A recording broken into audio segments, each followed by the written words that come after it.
Hi hello welcome to Suman TV. నేను మీ శ్రీను. ప్రస్తుతం మనం కాకినాడ జిల్లా తుని నియోజకవర్గంలో ఉన్నటువంటి సిహెచ్ అగ్రహారం గ్రామంలో ఉన్నాం. అయితే ఈ ఇదంతా కూడా ఒక తోట అనే చెప్పుకోవచ్చు. మొత్తం ఈ తోటంతా కూడా ఒక 40 ఎకరాల తోటగా చెప్పొచ్చు. చుట్టూ ఫెన్సింగ్, వెనకాల దట్టమైన కొండలతో కూడి ఉంది. అయితే ఇదంతా కూడా ఇక్కడికి లోపల మొత్తం ఎవరొచ్చినా చుట్టూ ఫెన్సింగ్ ఉంటుంది. ఎటువంటి ఎవరు బయటికి తప్పించుకునే అవకాశం ఏం లేదని కూడా చెప్పడం జరుగుతుంది.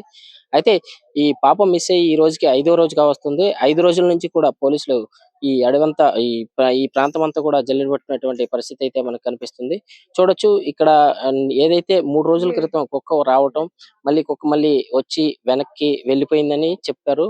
అది మళ్ళీ కనిపించలేదని చెప్పారు. నిన్న రాత్రి 12 గంటల ప్రాంతంలో మళ్ళీ కుక్క రావడం, ఏదైతే ఈ ఈ వలల సహాయంతోనే కుక్కలను పట్టుకున్నటువంటి పరిస్థితి అయితే పోలీసులు ఇక్కడ చెప్తున్నారు.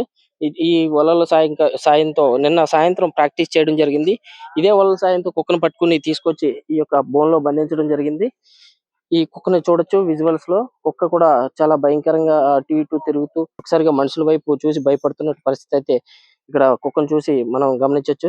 ఈ కుక్కే రావటం వెళ్ళటం జరుగుతుంది. అయితే పోలీసులు అయితే పలు అనుమానాలు అయితే వ్యక్తం చేస్తున్నారు. ఏంటి కుక్క వెళ్ళటం రావటం అని ఈ ఈ పోలీసులకి అనుమానం రావడం ప్రస్తుతం అయితే ఇక్కడ కలకలం రేపుతుంది. ఈ కుక్కకి ఈ రోజు ఏదైతే మన పులికి ఈ మధ్య పులి దొరికినటువంటి జిపిఎస్ ట్రాకింగ్ విధానం తీసుకువచ్చి దీనికి అమర్చి దీన్ని మళ్ళీ లోపలికి పంపించే ఈ విధంగా పోలీసులు ఇక్కడ అయితే గుర్తిస్తున్నారు. ఈ ఈ జిపిఎస్ ట్రాకింగ్ అమర్చి ఈ యొక్క కుక్కను మళ్ళీ లోపలికి పంపించి దాని ద్వారా ఏదైనా క్లూ దొరకొచ్చేమో అని కూడా ఇక్కడ పోలీసులు అయితే భావిస్తున్నారు.